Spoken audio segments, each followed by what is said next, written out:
সম্প্রতি সামাজিক যোগাযোগ মাধ্যমে একটি বিয়ের অনুষ্ঠানের কয়েকটি ছবি দ্রুত ছড়িয়ে পড়ে। ছবিগুলোতে দেখা যায় সাবেক স্বরাষ্ট্র প্রতিমন্ত্রী ও বর্তমান এমপি লুৎফুজ্জামান বাবর নববধূর পাশে দাঁড়িয়ে ছবি তুলছেন।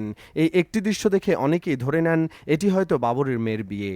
এরপর শুরু হয় শেয়ার, পোস্ট, মন্তব্য।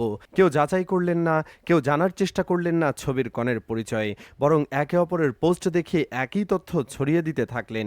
এভাবেই একটি অনুমান মুহূর্তের মধ্যে সত্য হিসেবে ছড়িয়ে পড়ে। কিন্তু এরপরে আসে সবচেয়ে গুরুত্বপূর্ণ অধ্যায়। বিয়ের কনে শ্রাবণী ইসলাম নিজের ফেসবুক অ্যাকাউন্টে একটি পোস্ট করেন। সেখানে তিনি লিখেন, তিনি অত্যন্ত সম্মানিত বোধ করছেন কারণ লুৎফুজ্জামান বাবর তার বিয়েতে উপস্থিত ছিলেন। এরপর তিনি একটি গুরুত্বপূর্ণ তথ্য জানান।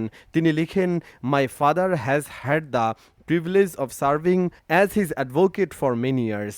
অর্থাৎ আমার বাবা বহু বছর ধরে লুৎফুজ্জামান বাবরের আইনজীবী হিসাবে দায়িত্ব পালন করেছেন। এখানেই পরিষ্কার হয়ে যায় কেন বাবর এই অনুষ্ঠানে উপস্থিত ছিলেন। তিনি আরও বাবরকে সম্বোধন করেছেন মাই ডিয়ারেস্ট আঙ্কেল। বাংলাদেশের সংস্কৃতিতে ঘনিষ্ঠ, শ্রদ্ধাভাজন বা পারিবারিক সম্পর্কের অনেককেই আঙ্কেল বলা হয়। এটি জৈবিক বাবা বা আত্মীয়তার প্রমাণ নয়। তার চেয়েও বড় কথা, মেয়েটির আইডি থেকে জানা যাচ্ছে তার নাম শ্রাবণী। আমরা জেনেছি যে শ্রাবণী নামে বাবরের কোনো মেয়ে নয়, বরং তার স্ত্রীর নাম শ্রাবণী। অর্থাৎ কনের নিজের বক্তব্য অনুযায়ী বাবর তার দীর্ঘদিনের পারিবারিক পরিচিত, কারণ তার বাবা বহু বছর ধরে বাবরের আইনজীবী ছিলেন। এখন প্রশ্ন হচ্ছে, এত মানুষ ভুল তথ্য বিশ্বাস করল কেন? কারণ আমাদের সমাজে একটি প্রবণতা তৈরি হয়েছে, যদি কোনো পরিচিত রাজনৈতিক ব্যক্তিকে কোনো বিয়েতে দেখা যায় তাহলে অনেকেই ধরে নেন সেটি তার পরিবারের অনুষ্ঠান।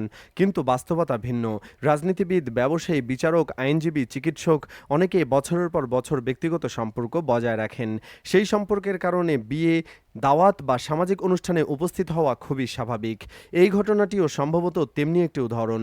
এখন অনেকেই জানতে চাইছেন, তাহলে লুৎফুজ্জামান বাবরের নিজের পরিবার সম্পর্কে কি জানা যায়? বাস্তবতা হলো, বাবর দীর্ঘ রাজনৈতিক জীবন ও বিভিন্ন আইনি প্রক্রিয়ার কারণে বহুবার আলোচনায় এলেও তার পরিবারের সদস্যদের নিয়ে খুব বেশি তথ্য প্রকাশ করা হয়নি। তবে এতটুকু জানা যায়, বাবরের দুটো মেয়ে আছেন। তাদের একজনকে গত নির্বাচনী প্রচারণায় বাবার হয়ে ভোট চাইতেও দেখা গেছে। এছাড়া আরেক মেয়েকেও মিডিয়ায় দেখা গিয়েছিল হজে যাবার সময়। তবে তাদের পড়াশোনা, কর্ম বা ব্যক্তিগত জীবন সম্পর্কেও কোনো তথ্য জানা যায়নি। সুতরাং বর্তমানে প্রকাশ্যে থাকা তথ্য অনুযায়ী ভাইরাল ছবির কনেকে লুৎফুজ্জামান বাবরের মেয়ে বলা যায় এমন কোনো নির্ভরযোগ্য প্রমাণ পাওয়া যায়নি।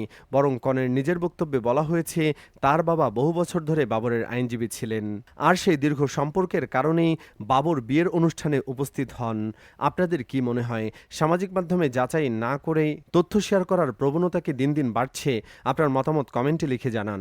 ভিডিওটি তথ্যভিত্তিক মনে হলে একটি লাইক দিন, বন্ধুদের সাথে শেয়ার করুন, আর এমন আরও যাচাইকৃত বিশ্লেষণ পেতে চ্যানেলটিকে সাবস্ক্রাইব করতে ভুলবেন না। আল্লাহ হাফেজ।